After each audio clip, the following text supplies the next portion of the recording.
I'm sending you the link as we speak. It is on the Space War News under Freemantv.com, so if anyone wants to catch up with anything that we're talking about today, go to Freemantv.com, click on the Space War News banner. It's all there. But one headline that you will see there is Lucifer announces he's building the third temple in Jerusalem. Whoa. Now, just a second now. Back up, roll back. Lucifer?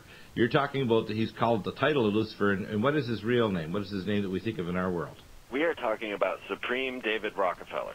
Right. Supreme David Rockefeller, who is now the head of the Rockefeller Foundation family empire, which is if you want to call it a dynastic empire, is now calling for the rebuilding of the temple in Jerusalem?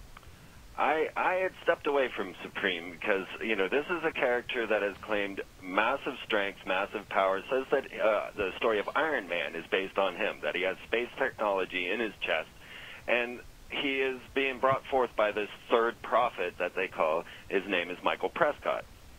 Right. Supreme admits that he is Marduk, he is Ra, he is Lucifer. This is his character.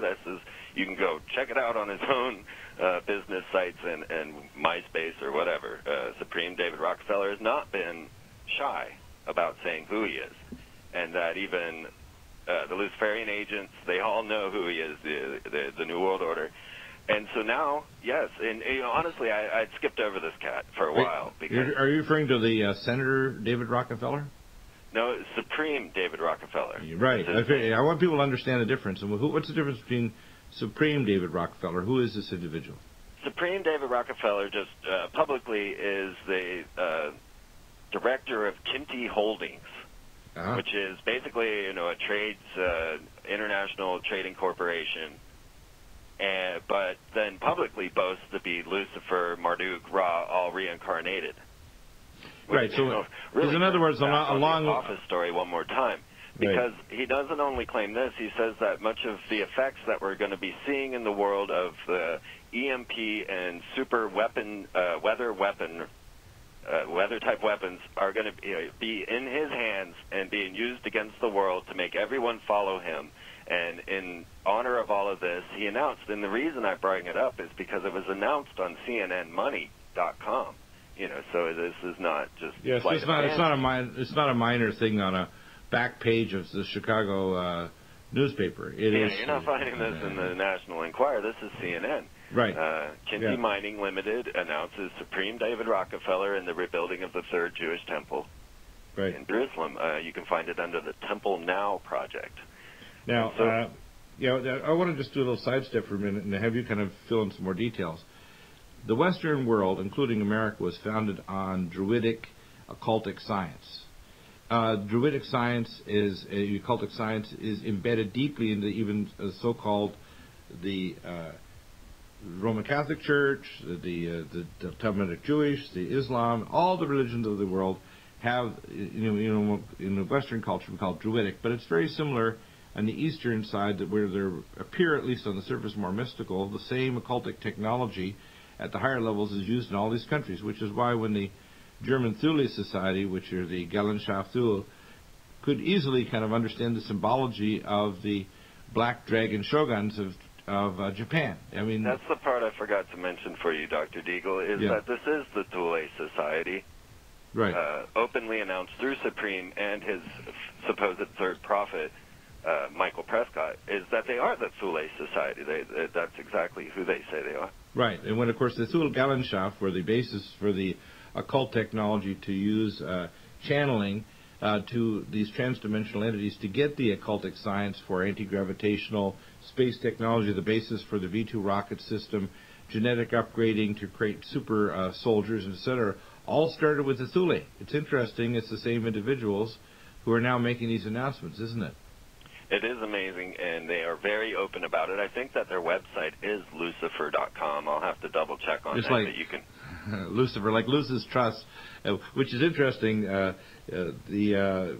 Alice Bailey and all these others would be very proud of them from their perches within the realm of Satan. Yes, and let me just throw out a few Luciferian connections for people so that you see, like, the film company, I've gone over this, but the film company that put out Arnold Schwarzenegger with the 6th Day in Cloning, they show you a Lucifer, a friction match as their opening scene. if we start to realize that our corporations are all encoded with these occult symbols. So when you see a shell and you see a pentagram of Texaco and shell, you must realize these are symbols of Venus, and Venus is coded Lucifer. Look Lucifer up in the dictionary, you'll see Venus. So your gas companies are coded to Venus, to Lucifer. When we get to Lockheed Martin and their logo, which is a broken pentagram, and that is a very dark ritual magic when you start to get into understanding the geometry, and when you break the geometry. It's also a coded compass and square. But like Lockheed Martin, Orbital, and SpaceX will be and Boeing, the new space program that we will be moving into now that Obama has officially ended NASA on the anniversary of the Columbia disaster. Isn't that amazing Columbia timing? Goes back to the goddess Venus and Lucifer, and yeah. Yeah, I mean, you make some amazing connections, and the neat thing is you made the connection between the spiritual realm. Please continue, because this is as I say, this is your rant. This is important that people grasp these connections, because if they don't see the symbology in all the corporations, and Obama literally announcing the end of NASA on the anniversary of Columbia, I mean, this is weird. It is, and then of course this is no surprise to me. This is something that I have been covering since Obama went into office. This is why I made the movie Obama Cloning and the Coming Space War. I've been telling you about this for a year now. This is the very plan that's been enacted. So when we start to think about, okay, why did we bomb the moon? Why did America bomb the moon? We had already, India had launched and found water on the moon with their Chandrayaan-1. China had launched and crashed their probe into the moon with the Selene probe, and that was almost 2 weeks before we even launched our probe to go crash into the moon when China crashed their probe into the moon. We had the Japanese Koyuga orbiters circling the moon, but yet 2 years later we still had to launch the LRO.